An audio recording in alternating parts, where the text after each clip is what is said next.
चेतावनी है मेरी आपको, आ जाना 27 तारीख हम मुकाबला करेंगे आपसे। ये नवलगढ़ की जनता है, हम लोग घबराने वाले नहीं है और हम लोग संघर्ष के उपज है।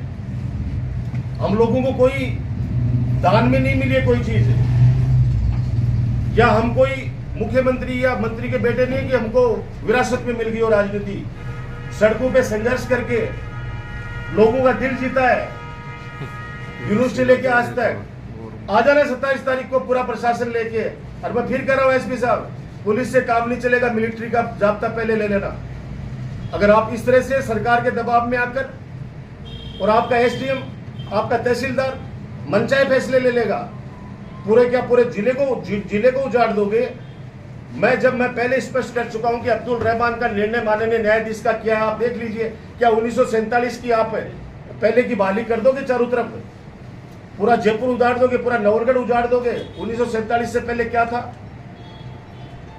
दूसरी चीजें आप आ जाना, मैं तो कह रहा हूं और मैं अपील कर रहा हूं आपके माध्यम से, पूरे नवलगढ़ ये सिर्फ परशुरामपुरा का स्टेडियम, परशुरामपुरा की सड़क या परशुरामपुरा का ट्यूबवेल नहीं है। आप ये मत समझ लेना, ये आपका है, आपकी नाक है।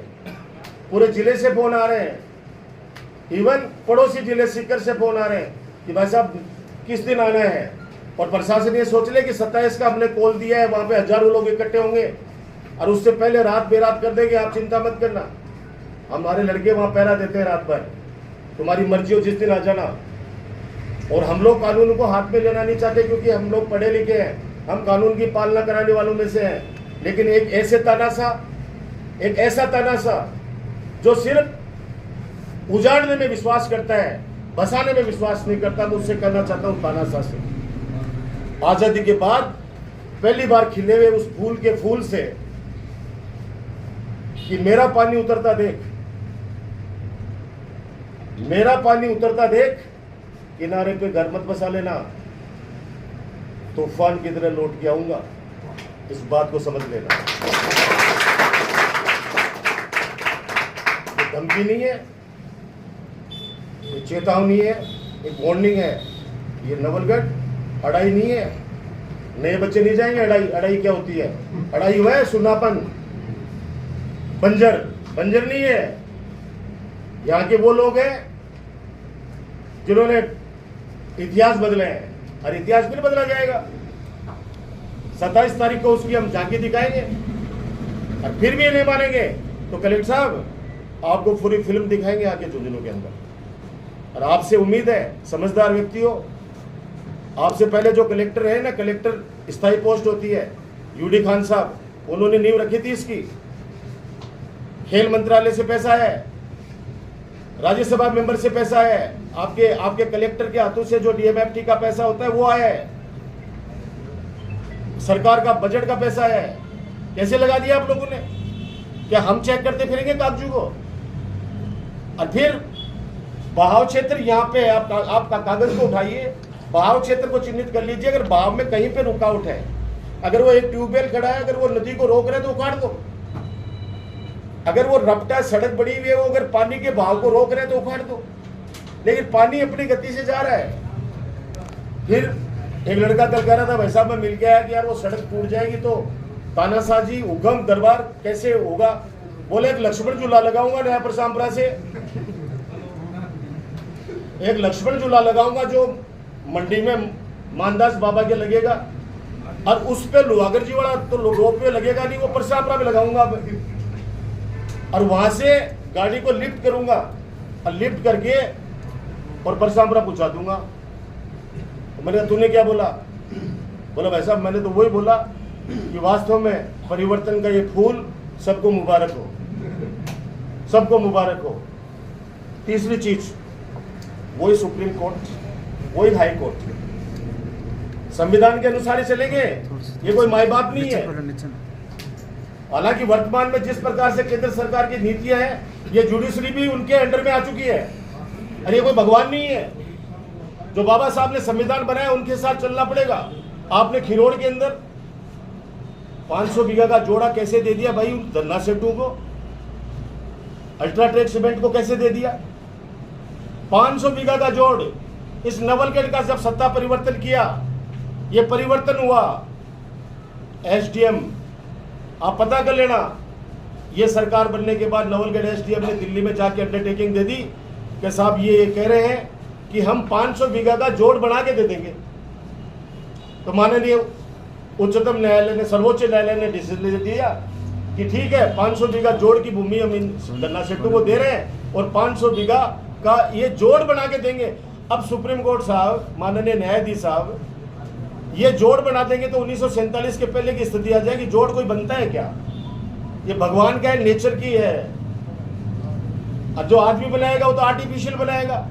और फिर वो निर्णय तुम नवलगढ़ के अंदर लागू कर रहे हो 500 बीघा का, तो फिर अगर ये नदी का पार्ट है, अगर इसमें 4 बीघा जमीन आ रही है उस सड़क में और 1 बीघा सड़क आ रही है मान लो ट्यूबवेलों में और 10 बीघा जमीन आ रही है मान लो स्टेडियम में, तो ये टोटल हमारे को बता दो कि ये 20 बीघा जमीन आपकी आ रही है हमारे नदी जोड़े के अंदर। तो 20 बीघा जमीन हम भी आपको दे देंगे, जहां आप कहोगे कि साहब परसाम देनी है, माला खेत बसु देनी है, कट्ठा देनी है, दे देगा 20 बीघा।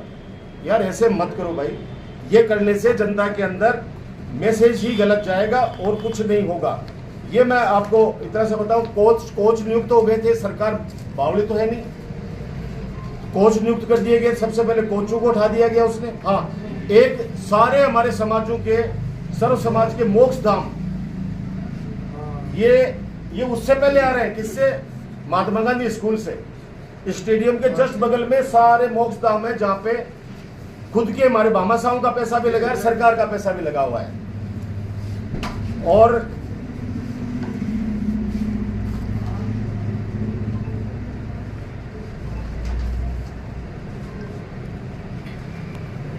पर एक चीज चल रही है कि भाई साहब स्टेडियम का क्या होगा। भाई साहब नवर परसामपुरा की वो रपटा अगर सड़क तोड़ दी जाएगी तो हम लोग कहां से आएंगे? कुछ लोग बोल रहे हैं कि भाई साहब ये 4 ट्यूबवेल बने हुए हैं जहां से पूरा गांव पानी पीता है, तो ये ट्यूबवेल अगर ये उखाड़ ले जाएगा तो फिर कहां से जाएंगे? अब ये कहेगा कोर्ट का मामला। कोर्ट का सुन लीजिए, ये कोर्ट का आदेश क्या है, मैं आपके माध्यम से कहना चाहता हूँ। इलेक्ट्रॉनिक मीडिया, प्रिंट मीडिया, आपसे हाथ जोड़ के विनती करना चाहता हूँ और आपके माध्यम से माननीय कलेक्टर साहब से, माननीय एसपी साहब से, माननीय हमारे एसडीएम, तहसीलदार, इन सब से, प्रशासनिक और अपने संभागीय आयुक्त से, लीगल तो सारी चीजें हमारे एडवोकेट किशोर जांगीर जी बताएंगे, लेकिन मोटा मोटी मैं 4 लाइन में कोई चीज बताना चाह रहा हूं। जो ये निर्णय क्या था और उसका किस तरह से व्याख्या कर रहे हैं लोग। अगर ये निर्णय माननीय न्यायाधीश ने जिसने भी दिया है, उनकी उसके पीछे क्या सोच थी, क्या नहीं थी, वो आपको सामने आ जाएगी। माननीय कलेक्टर साहब, ये तो अनपढ़ गंवार आदमी है, चौथी फेल है, लेकिन आप लोग तो पढ़ लिख कर कलेक्टर बने हो, एसडीएम बने हो। कम से कम आप तो इस तरह का भ्रम नहीं फैलाने दो जनता के बीच के, जिससे सामाजिक समरसताएं खत्म हो जाए, भाईचारा खत्म हो जाए। अब मैं इस मुकदमे का लीगल बात आपको करना चाहता हूँ। अब्दुल रहमान प्रकरण, Abdul Rahman versus state of Rajasthan, year 2003 में राजस्थान में एक जनहित याचिका, जिसको पीआईएल बोलते हैं, वो दायर की गई। ये नागौरवासी थे अब्दुल रहमान। उस पीआईएल में लिखा कि जो प्रदेश के जल निकायों, नाड़ी, तालाब, नाला के संरक्षण से संबंधित है। मैं फिर दोहरा रहा हूं, नाड़ी, तालाब, नाला के संरक्षण से संबंधित यह आदेश है। नागौर निवासी अब्दुल रहमान द्वारा लाई गई इस याचिका पर माननीय हाईकोर्ट ने क्या कहा? 15 अगस्त 1947 की स्थिति के अनुसार हमारा हिंदुस्तान जब आजाद हुआ, उस समय हमारे इस देश की भौगोलिक स्थिति क्या थी, उनके अनुसार सभी जल स्रोतों को उनके मूल स्वरूप में बहाल करने का निर्देश दिया था। यह तो ऑर्डर का इसका सार है कि 1947 से पहले जो स्थिति थी उस स्थिति में लाया जाए। अब ये चीज पूरे देश के लिए, ये पूरे स्टेट के लिए लागू है, पूरे प्रदेश के लिए लागू है। और ये नहीं है कि ये 2.5 साल में ये जीता तभी लागू है, ये 2003 से लागू है। अब इसके पीछे इस आदमी की जो संकीर्ण सोच है और जो इसका उद्देश्य है विनाशकारी, क्योंकि विकास का तो मतलब ही नहीं है, विकास का तो इसका कोई मतलब ही नहीं है। ये साहब कहता है कि मुझे वोट नहीं दिया जनता ने, राजकुमार को हराने के लिए वोट दिया, और ये सच भी है, ये सच भी है। इसकी जगह कोई भी होता वो भी इस बार जीतता, क्योंकि माहौल ही इस तरह के मेरे लोगों के बीच में बना दिया गया था कि पता नहीं मैंने कौन सा अपराध कर दिया। लेकिन चलो, जैसा बाबा राम साहब की इच्छा, जैसे जनता जनार्दन की इच्छा, वो सराख ऊपर है। अब मैं बता रहा हूं, अब ये जो स्टेडियम वाला प्रकरण आया है, ये तो एक शुरुआत भर है।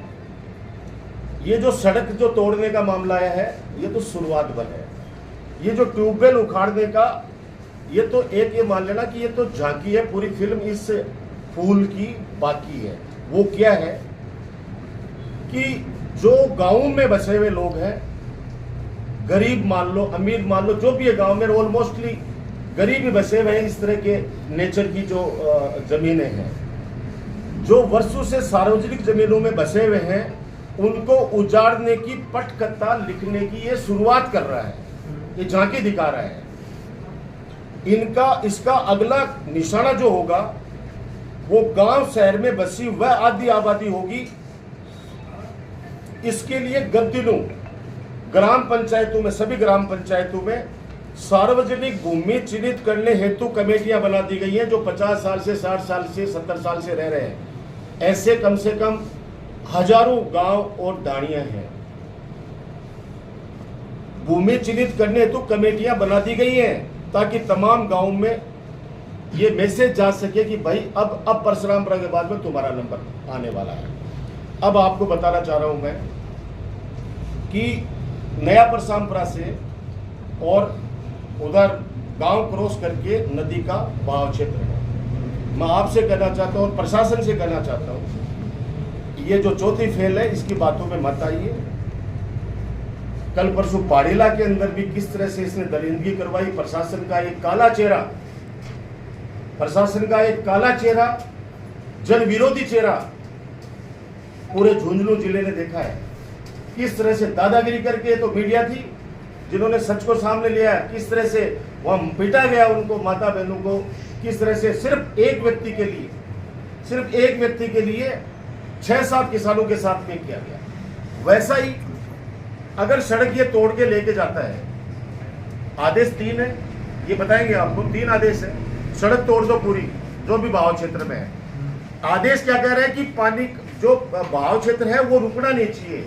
आप आते जाते हो, हजारों बार वहां से गए हो, आप बता दो पानी कहाँ अवरोध हो रहा है। वो एक रपटा बना है जिससे पानी निकल जाएगा। वो शुरू होता है चिराना से, साकंबरी माता से, और साकंबरी माता में उप मुख्यमंत्री दिया कुमारी जी ने 17 करोड़ रुपए सैंक्शन निकाली है उसी नदी के अंदर।